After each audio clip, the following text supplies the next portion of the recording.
Welcome to What Shall We Say to These Things? I'm TJ. And I'm MJ.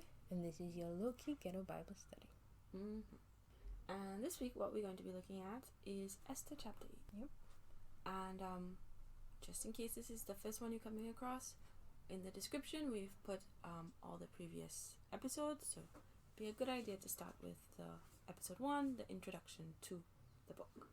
Give perhaps context, gives the storyline up until where we are in this recording. And if you're going to continue, this is the point where we ask you to pause to pray. Alright, so let's get started. TJ will take us through the review. Okay, so as usual, I split it up into 2 sections. This was a medium-sized chapter, I guess. It was a bit longer than some of the others we've looked at. And so the first splitting was verses 1 to 8. Now, before we get into it, let's just backtrack a little bit because it starts the very next day. The very same day. The very same day. Yeah. True. So, chapter 7 ends with... Well, chapter 7 has the second banquet. We have the revealing that Haman is the evil one. And we have him being killed right away. Right. So, chapter 8 starts with the very same day. Oh, okay. They say the very same day, Xerxes, the king, hands over Haman's property to Esther. And this is at the point where Esther reveals to the king that Mordecai is her cousin, father / adopted daddy, adopted father, right? And so Mordecai is brought into the king's presence, which would not have happened before because he was working at the gate, right? And the king takes off the ring this is his ring that Haman had been wearing. We get the impression that he takes it off before Haman is taken away to be killed, and he gives this ring to Mordecai, right? And I guess that is a sign that he has now given Mordecai the job that Haman previously had. And then, so the king gives him the ring, and Esther then puts him in charge of Haman's estate, right? And then, we in the same... So this has just happened. Mordecai gets the ring, he gets the management of the property and the estate, and then Esther comes back to the king and falls at his feet, crying, begging him to stop the plan of Haman against the Jews. And we have here the king extending the golden scepter to her again, and she stands before him, and she makes this very emotional speech, this very emotional plea. She says, if this will make the king happy, if I am in the king's good books and he thinks this is the right thing to do, and if he is happy with me, let there be a new order that overrules Haman's plans against the Jews. How will I survive seeing this evil affect my people? How will I deal with the destruction of my family? And in response to this, the king says to Esther and Mordecai, look, I have given Esther Haman's estate, and I've had him killed because he intended to hurt the Jews. You write a new decree that you see fit, and sign it with my ring, because anything written in my name and signed with my seal cannot be reversed. And that's where verse 8 ends. So, what are your thoughts? Okay. In such a short span of time, you could see the tables turning. We have Esther receiving Haman's wealth, and it's not just that it's Haman's wealth. We were previously discussing that Haman seemed like a wealthy guy. It's just that this is her enemy's estate. She gets fortune. And I felt that was like just a very biblical thing to happen. As I was thinking about it, I'm like, that sounds like something Solomon or David would have said about you receiving the wealth of your enemies. And so I did the research, and there is a text in Proverbs 13 verse 22 that says something about, I'm paraphrasing, a good man will leave an inheritance for his grandchildren, but the wealth of the wicked is laid up for the righteous. And I was like, okay, we see, the connections there, this happening, and these people who have stood up for their their race and their people receiving a financial, a physical, tangible reward. Mm-hmm. Yeah. That belonged to their enemy. Exactly. Yeah. That's interesting. What I found interesting is that in what Mordecai receives, the king gives him the job, but Esther gives him the estate to manage. And so, like, honestly, before this study, I always thought like the king had given him both. Oh, okay. I just assumed that the king had given him both. But reading and studying it this time around, I realized that the king only gave him the job. Right. And we don't even necessarily see that outright. Like, it's not even explicitly said. Mm-hmm. We just see that he gives him the ring, which we can infer which implies that he gets the job. Oh. But then Esther is the one who gives him the property. And what occurred to me is that this must have been very interesting for his former co-workers from the palace gate to observe or to be witness to. Because they had first-hand knowledge of how much or how Haman reacted to Mordecai. Okay. And so this turnaround must have been an interesting moment for them. But I think I get the feeling that some of them might not have known his relationship with Esther either. So that big reveal would have been interesting to them as well. Yeah. Do you have anything else? I feel like this is something you wanted to talk about. The reaction that Esther's new reaction. Okay. This is what I was expecting her to do from the get-go. Yeah. I think what I had was that she's run out of banquets and diplomacy, and she's now begging. And we talked about this last night. I was saying she was begging for her life and the lives of the people, and you mentioned, and I think you were actually correct, that she doesn't beg for her own life. Yeah. She begs for the lives of her people. And I was wondering, like, there are two reasons I could come up with. Either, like, she has risked her life so many times over the course of it must be a few days. Yeah, about 2 days. Yeah, that she has no consideration for it anymore. That's like, facing death doesn't faze her anymore. Or she understands, like, there's nobody who's going to try to touch her after what has happened to Haman. And you're not even... You think that there'll be nobody who tried to touch Mordecai either. Okay, yeah. So her immediate family is safe. Right. Yeah. And that impresses me. That she has found... Either she's able to face death, or she's found her security and her safety. And she's still being an advocate. An intercessor. For those who don't have the opportunity to have direct audience with the king. It's like over the last few chapters, Esther has become our girl. she's become our girl, you know? Yeah. My final point on this section was that it's about what the king says when after Esther pleads for the lives of her people.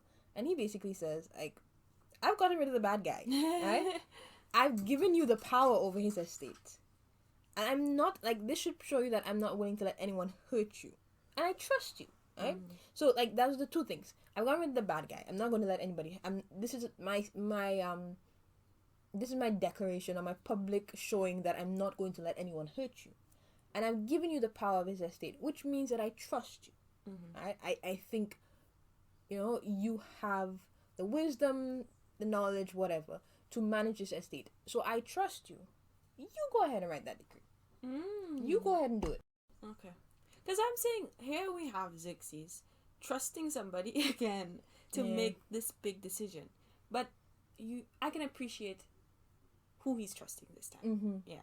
These are people he can trust. His wife and the man who saved his life. Yeah. Who also happens to be the relative of his wife. Yeah. So that was interesting for me. Because, like, in a situation like this, like you rightly saying, he's trusted somebody before, and that didn't go particularly well. So you would think that in this circumstance, he would be like, "You're right. Let me write my own decree." But hey, he's like, "No, I've gotten rid of the bad guy for you. I've made a clear path of safety for you for now. I'm entrusting you with his estate. I've made your adopted father my right hand man, I trust y'all. I think y'all are capable. Y'all go ahead and write the decree. Another thing that stands out to me, I should have probably mentioned it before, was Esther's her language. Mm-hmm. I think the last time she used similar language. Mm-hmm. But she's essentially Xerxes has essentially proven that she's important to him. Yeah. But she's still humble. And it's almost reverent. Right, yeah. Exactly. And it's just another what do you call it? Clear distinction between her and Haman. Like she's the queen. She clearly has the favor of the king, but she's not going to assume that she does. And she's going to come before him saying, if, not assuming that she's already has his ear, but if this is something you think that is right, if you're happy with me. Whereas Haman was like, who else will the king be happy want to with? Please. Want to Not honor. to please, want to honor, Yeah. And so it's just another clear, distinct difference between the two of them that I noticed. That's interesting. Okay, so let's get to the last part of our chapter. We're looking at verses 9 to 17. And this part was, in terms of like the physical length of this part of the chapter in the Bible was longer, but when you actually read it, it was like the message was pretty simple, pretty straightforward. So after the king tells Esther and Mordecai, y'all go ahead and write this order, the royal scribes are immediately brought in. So like everything is happening bam bam bam right now in this chapter. There's no delays, nothing is slow paced, everything is happening very quickly. And so Mordecai writes an order to the leaders of the 127 provinces. And it is written in the format of each province and the languages of all the people. And also to the Jews in their own format and their language. And Mordecai writes it in the name of the king, and he seals it with the ring, and he sends it out with the messengers on the fastest horses. And I think one version even says these are the horses that were bred specifically for the king because of how quickly they move. And so then we are told what the new order actually says. So they're saying the new order allowed the Jews to kill anyone who attacked them. A copy of the order was to be made law in every province, and it was to be made public knowledge so that people knew that the Jews could fight back. The messages went out by the king's command, and the order was announced in Susa, or Shushan, based on which version you read. And then we have Mordecai coming out of the king's presence in royal clothing. Brother man is in the royal blues and the royal purples, and he's wearing a fancy crown. And he has a crown. And then it says, and there is a celebration in Susa. The Jews have a time of joy and honor, and everywhere the new order is read, the Jews celebrate and have feasts. And then the chapter ends by saying, people of other nationalities convert and become Jews out of the fear that the Jews would attack them. And that is how chapter 8 ends. Okay, so I think what stood out to me is the pace that this chapter moves at. Everything is immediate. From the beginning we have Xerxes immediately handing the property over to Esther. He tells them in immediate response to Esther's pleading, he says, y'all go ahead and do it. And immediately the scribes come out. Once the order is sent, the messengers leave immediately. They're going on the fastest horses. It's just quick action. Yeah. I feel like if this was a movie, this is where we'd have the montage. Just a rapid scene change. And some fast-paced classical music. Yeah. To show us how quick time this was. The other thing that I found very interesting is that there was a specific mention made. So it tells us that the new order is sent out in every language. And then we are told it is written in the languages of the Jews. And I find the distinction that is made here very interesting. Because if you just say it was written in the languages of the people of all the 127 provinces, I make the assumption that this includes the Jews.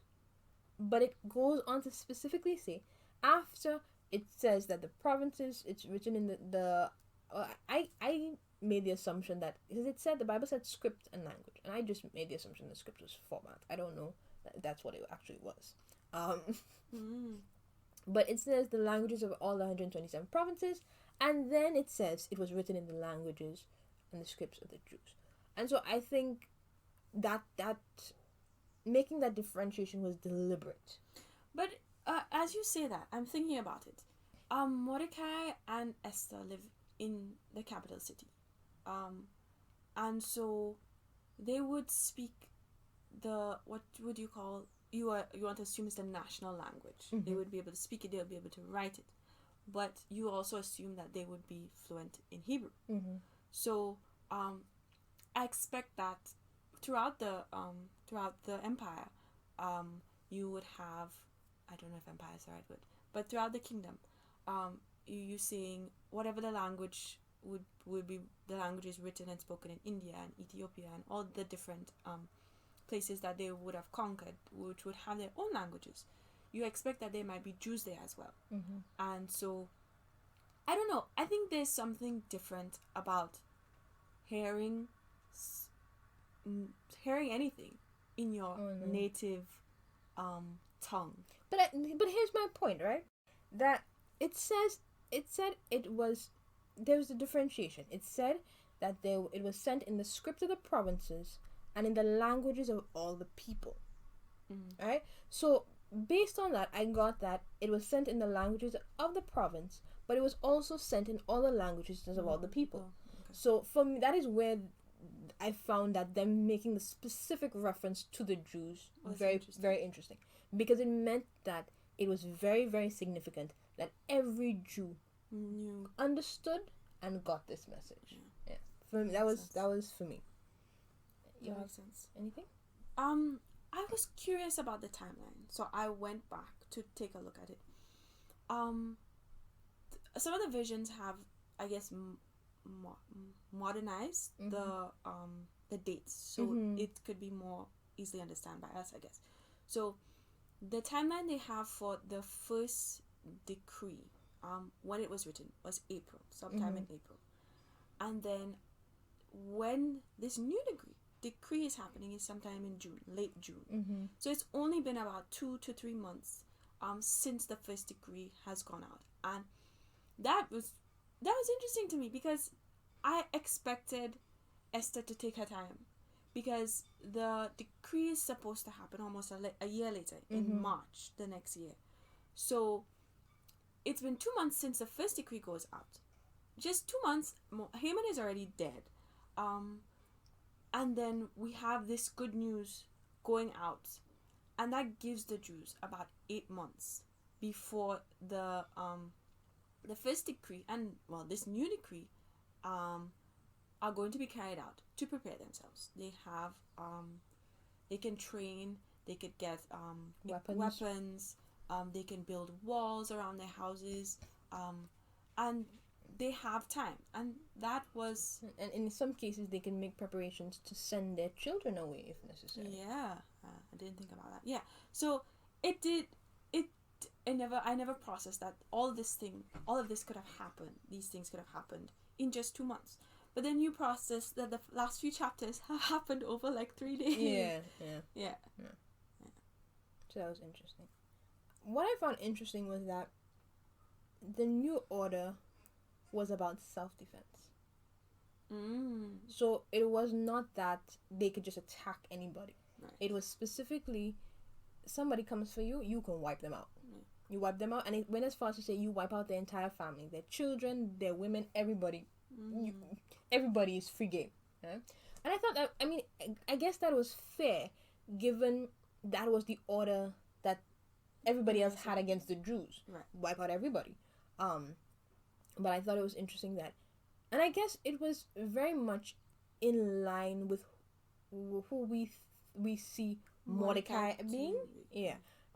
He's not for the violence. He's not for just like wild, ruthless killing. He says, if they attack you, if you think that you are at risk, then you have every right to defend yourself and your family, and you can take these people out. Which And then I think you could take their property and take their property and their because money. that's what was going to happen to them. Yeah. So I think it was very fair.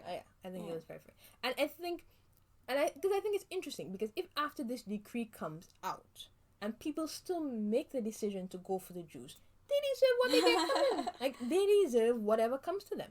So I think that was again, it gives us a good idea of who Mordecai is as a person. Because I guess he must have had Esther's help with the wording, possibly. You know, the royal, make it sound like the king actually wrote it type of thing.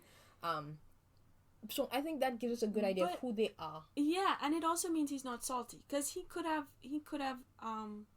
if he's in the back of his head, he's thinking about Haman, all the people like Haman who hate us and who are enemies. He could have been a lot more ruthless and but he's just like. But that's just not who Mordecai is. Yeah, he's a good guy. Yeah. And I think, like you mentioned recently, that over the chapters we've gained more respect for Mordecai as an individual. He's somebody who does what is right, no matter the consequences, and even in the face of having the ability to go for retaliation and just outright violence, he says, no, we're only going to attack the people who are attacking us. It's all about self-defense. So, that was interesting to me. Similarly, we are told twice in the chapter. Well, not twice in the chapter. Initially, we are told. Okay, so this is in relation to my earlier point, right? Where we're told that the order is sent out in every language to all the people, and then we're told it's sent out in the languages of the Jews. And I was saying that that's an interesting distinction.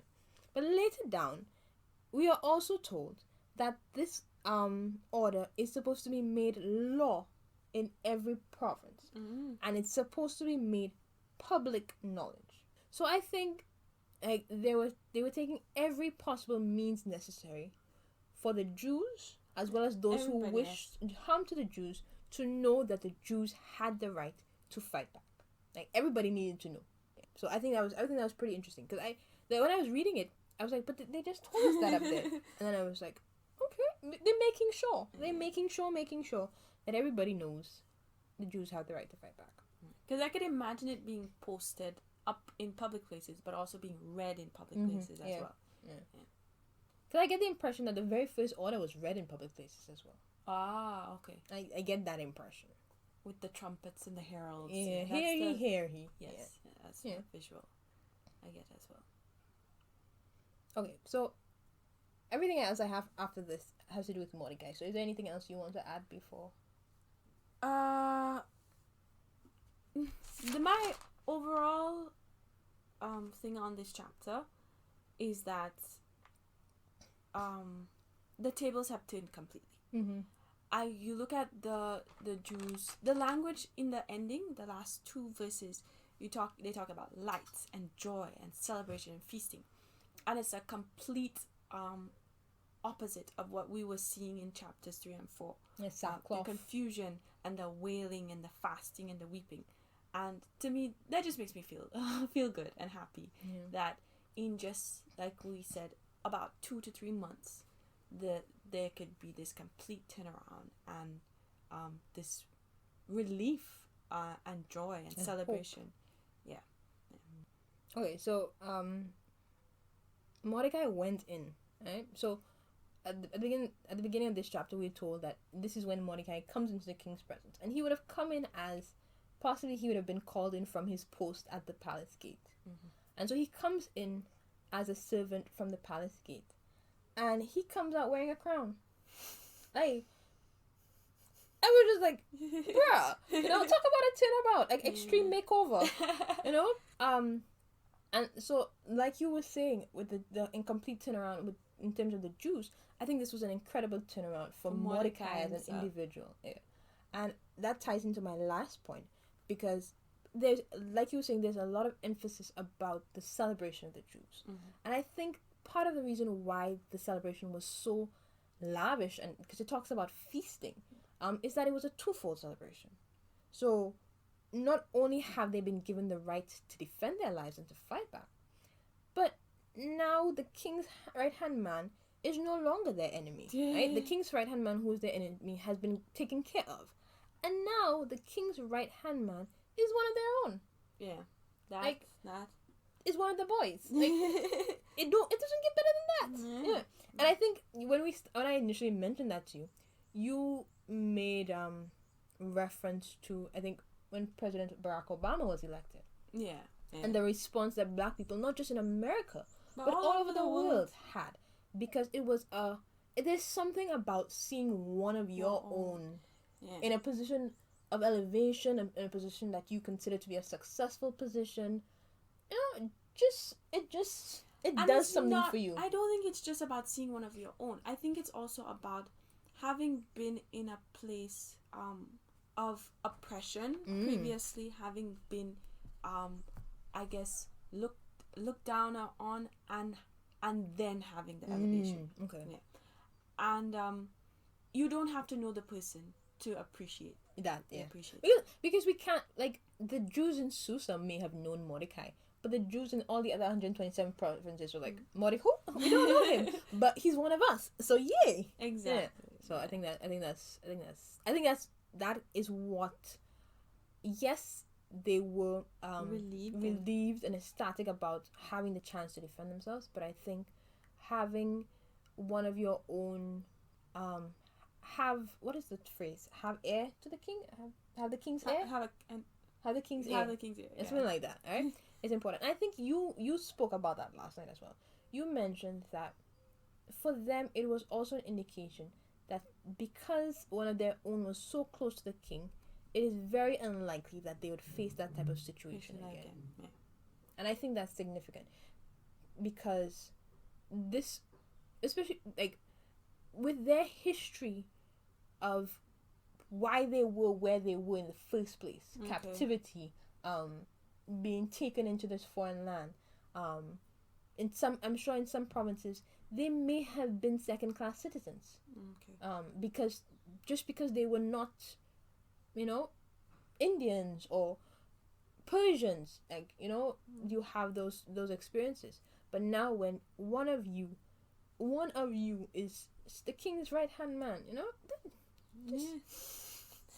you walk different. That's definitely a reason to feast. Yeah. Okay, so that we wrap that up. So are we not going to talk about the people converting to Jew? Oh, sorry. I laughed about it, but I did not make a think point about it because it just reminded me of when the Jews were leaving Egypt at the end of the plagues. They were actually able to go from house to house and get the Egyptians to give them gold and stuff like that. So it took me back to that, where again we have God coming through with deliverance, like miraculous deliverance, extreme deliverance for his people, and we have people surrounding them being like, oh, I think I need to align with these people. I think I need to be on their side. Yeah, definitely. Yeah. So what is your point about those people? Did you have anything? Oh no, I was something I thought it was notable enough to mention. Yeah. I don't think it was necessarily the best reason to convert, but I think it means something that looking at these people, and again I guess it reminds me of the fact that God distinguishes his people. They became people to take note of, people to watch, and low-key people to be afraid of. But for me, it means that they did not trust them to follow the order. But listen, you find out that not only is the queen and not only the queen a Jew, but so is the king's right hand man, right? And this man previously, the enemy of the Jews has set out to wipe them out. You don't see some people going around and threatening the Jews. They come across like, just you wait, I have 8 more months and then I'll come for you. And then you find out the queen and the right hand man are Jews, right? And you thinking about it, and these Jews you've threatened, or you did not defend, not that you threatened them. Or your cousin threatened them. Somebody threatened or your them. grandfather. You didn't defend. You didn't stand up for them. They can't just say that you threatened them. They didn't see you. They just perceived that you were a threat to them, wipe you out, and they're going to have any repercussions with the queen and the right-hand man being one of them. Yeah, so I would be afraid. I would be afraid. Fair enough. That, this can be spun any way they want it to be, and we need to join them. We can't beat them, so we need to join them. But if I perceive that you have been threatening me, why am I going to accept you as one of us? Because they're nice people. But that's the same thing. If we're going to believe that they're nice people, then we need to believe that they're nice people. Yeah. So I think it was a distrust that people would stick to the order, which I think is sad. But at the same time, you could understand. Yeah. Okay. So I think we've unpacked the chapter. It's now time for our lessons. What do we see? Okay, so for me, it brought back what we've been talking about in previous chapters about God. He has the ability to come through. Like, he can remove people in situations. He can use the people trying to tear us down to lift us up. But then I think what came through for me, especially in the latter half of the chapter, is that sometimes he will let me be a part of my solution. He will let me play a part in my deliverance. I think he could have let the king write the decree. I think he could have orchestrated it another way, that suddenly everybody else dies except for the king. Like, he's God. He could have done anything. He could have done everything. But he let Mordecai and Esther have this specific, particular role in delivering the Jews. And I think that's beautiful. I think that's something that he will do for me too. He'll let me play a part in the big picture. For me, in my big picture. I like that. I have 3, but it's the theme we've been going through. Number 1, God is capable of like turning things around, like turning them upside down, to turn them in my favor, right? And then, while it might not look like that way at the beginning, he has a plan, and he's going to work it out so that his results are accomplished, his goals are accomplished. And finally, I was thinking about it, and at the beginning of the book, like, the Jews, they're not in a good place. Like, and it's not, sometimes you're not in a good place, but you're the only one who knows. But the entire kingdom knew. So my takeaway from that is, sometimes God will let everybody around us see our supposed defeat or our downfall, but it's so that the whole world will witness his deliverance. Amen. Amen. And I thought that's a word. Okay, so in terms of how you live your life, I love Esther. Right? Well, the last couple of chapters, like, at first I was judging, very hot judging, but down to the end I was like, okay, girl, I see what God is using you to do. I see you. And I think for me, what has come through, particularly in the last couple of chapters, and I think we talked about this last time, in relation to sometimes there is time for surrender and sometimes there's time for action. And so, and I think more, as well as sometimes there is time for delay and pausing and dragging things out, and then sometimes there's time for immediate. So my point was that sometimes I can throw banquets, and sometimes I must beg for the lives and the well-being of those I care about. And for me, that it had to do with intercession. Wow. Yeah. Okay. Definitely. That's something we could learn from Esther. And this one, I think this one ties in with my my lesson about God, is that sometimes the best way to help others is to let them do it themselves. Like how Mordecai and Esther had to fix the problem themselves. Because I don't think they fixed the problem themselves, but like it came to a point where, and I guess it came that was not just the only incidents we had. That we also had Esther going to the king as well and hosting the banquets. And so God could have found another way to solve it. Like, he could have done something else. But again, it was their involvement, I think, was critical for their growth. Okay. And as well as for the benefit of the entire Jewish population throughout the provinces to see God using his own people. So I think in my own life, it's twofold. Sometimes I need to accept that sometimes God is not going to do what I want him to do, because he'll be like, TJ, you do something, you go ahead, you come up with an idea, you execute something to get you to the next step, and then I will step in. And then I think it's also that sometimes I just want to help people. Like, I just want to fix people's problems. Like, I'm always like, how can I help you? What do you need? What can I do? But I think my lesson about how I need to live life going forward is that sometimes the best way to help others is to let them do it themselves. That's going to be a hard one to actually do. Yeah. And then this one for me, you want to go ahead and say one? Because I just have to go ahead. Okay, all right.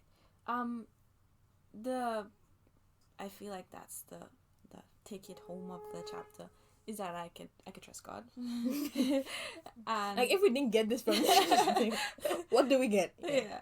I can trust God to work things out. And that, I guess this one is related to the your one about Esther, and sometimes she could throw banquets, but sometimes we need to intercede. And I think what I take away from that is that I don't always have to be composed. Okay.